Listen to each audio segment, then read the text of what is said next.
নমস্কার বন্ধুরা, সুনিতার হেসেলে সবাইকে স্বাগত। আজ আবারও চলে এসেছি আরেকটি নতুন রেসিপি নিয়ে।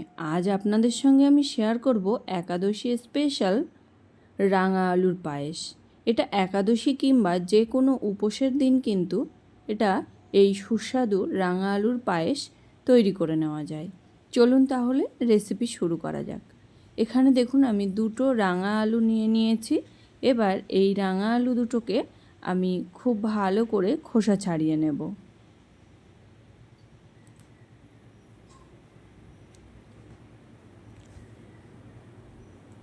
এখানে দেখুন আমি রাঙা আলুগুলোর কিন্তু খোসা ছাড়িয়ে নিয়েছি।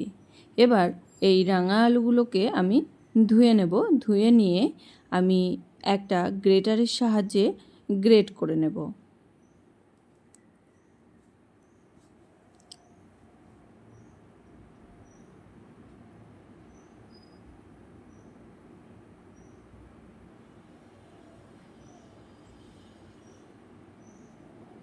দেখুন এইভাবে আমি গ্রেটারের সাহায্যে কিন্তু গ্রেট করে নেব। এবার এই গ্রেট করতে করতেই আমি কিন্তু এই গ্রেট করা আলুটাকে আমি একটা জলের মধ্যে ভিজিয়ে রেখে দেব, তাই না হলে আলু কিন্তু কালো হয়ে যাবে।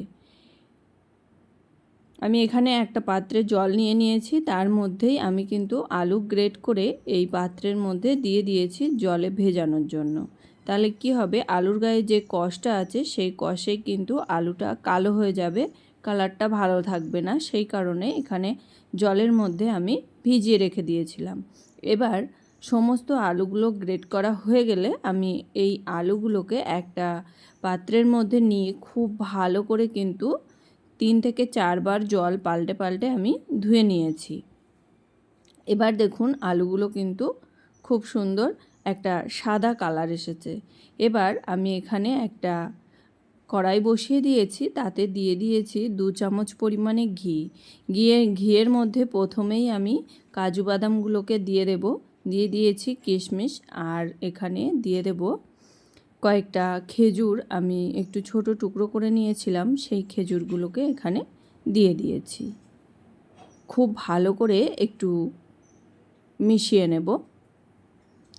এই ড্রাই ফ্রুটসগুলোকে কিন্তু আমি হালকা একটু ভেজে নেব। এখানে দেখুন ড্রাই ফ্রুটসগুলো আমার ভাজা হয়ে গেছে। এবার এগুলোকে আমি তুলে নেব।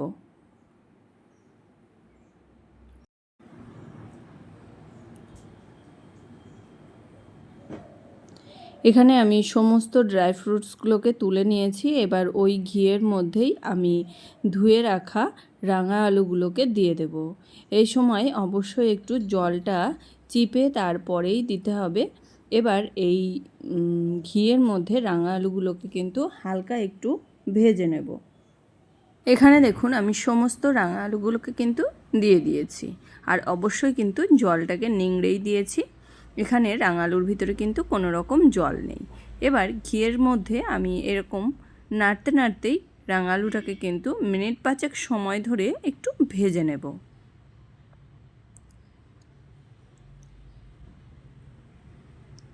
এরকম ভেজে নিলে কি হবে, রাঙা আলুগুলো কিন্তু দুধের মধ্যে যখন দেব তখন কিন্তু একবারে গলে যাবে না, একটু আস্তে আস্তেই থাকবে। সেই কারণেই এইভাবে ঘিয়ের মধ্যে আমি একটু নাড়াচাড়া করে নিচ্ছি। দেখুন এখানে খুব ভালো করেই কিন্তু রাঙা আলুটাকে একটু ভেজে নিয়েছি প্রায় 5 মিনিট সময় ধরে।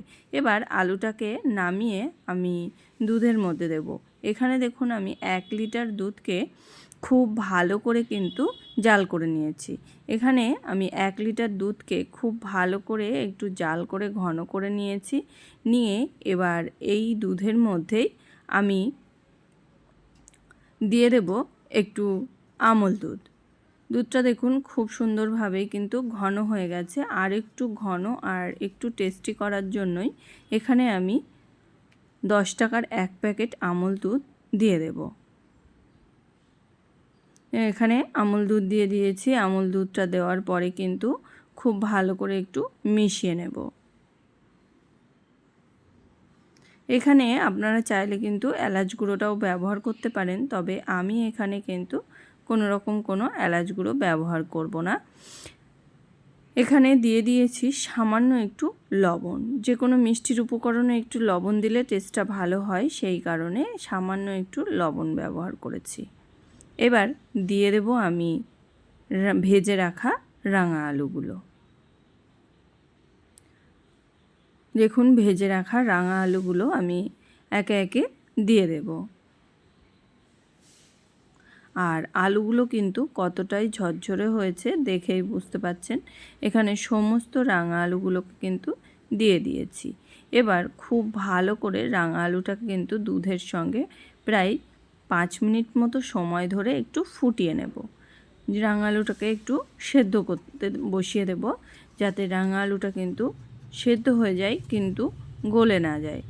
এখানে দেখুন প্রায় আমি 5 মিনিট মতো খুব ভালো করে একটু ফুটিয়ে নিয়েছি। এবার এর মধ্যে দিয়ে দেব ভেজে রাখা ড্রাই ফ্রুটসগুলো। এখানে যে আমি কাজু, কিশমিশ আর খেজুরটা ঘিয়ের মধ্যে ভেজে রেখেছিলাম, সেই ড্রাই ফ্রুটসটা এখানে আমি মিশিয়ে দিয়েছি। মিশিয়ে দিয়ে কিন্তু খুব ভালো করে একটু আবারও খুন্তি দিয়ে একটু ঘেঁটে দিয়েছি। আর এখানে আমি কিন্তু কোনো রকম কোনো মিষ্টি ব্যবহার করিনি। আপনারা যদি বেশি মিষ্টি খেতে পছন্দ করেন তাহলে অবশ্যই কিন্তু এখানে চিনি যোগ করতে পারেন। আমি এখানে হালকা মিষ্টি, যে আলুর যে মিষ্টি আছে সেটাই কিন্তু আমি রেখেছি, সেই কারণে আমি এখানে আলাদা করে আর কোনো মিষ্টি অ্যাড করিনি। এবার এই পায়েসটা আমি ঠান্ডা হলে আমি আপনাদেরকে সার্ভ করে দেখাচ্ছি। এখন একটু পাতলা মনে হলেও সার্ভ করার সময় কিন্তু অনেকটাই ঘন হয়ে আসবে। দেখুন পায়েস কিন্তু আমাদের ঠান্ডা হয়ে গেছে। এবার এটাকে আমি একটা বাটিতে নামিয়ে আপনাদেরকে দেখাচ্ছি। দেখুন পায়েসটা কিন্তু কতটাই থকথকে হয়েছে, একবারে যে বসে গেছে সেটাও কিন্তু নয়। কত সহজেই দেখুন সুস্বাদু রাঙা আলুর পায়েস কিন্তু তৈরি হয়ে গেল। এটা বানানো কিন্তু খুবই সহজ আর খেতে লাগে অসাধারণ। একাদশী স্পেশাল এই রাঙা আলুর পায়েস অবশ্যই একবার বাড়িতে ট্রাই করে দেখবেন। যে কোনো উপোসের দিনে এটা খেতে লাগে অসাধারণ। আমার এই রাঙা আলুর পায়েসের রেসিপি আপনাদের কেমন লাগলো অবশ্যই কিন্তু কমেন্ট করে জানাবেন। যদি ভালো লেগে থাকে তাহলে একটা লাইক করবেন আর সাবস্ক্রাইব করে পাশে থাকার অনুরোধ রইল। আজকের মতো এই পর্যন্তই। আবার হাজির হয়ে যাব অন্য কোনো রেসিপি নিয়ে। ভালো থাকবেন, সুস্থ থাকবেন। ধন্যবাদ।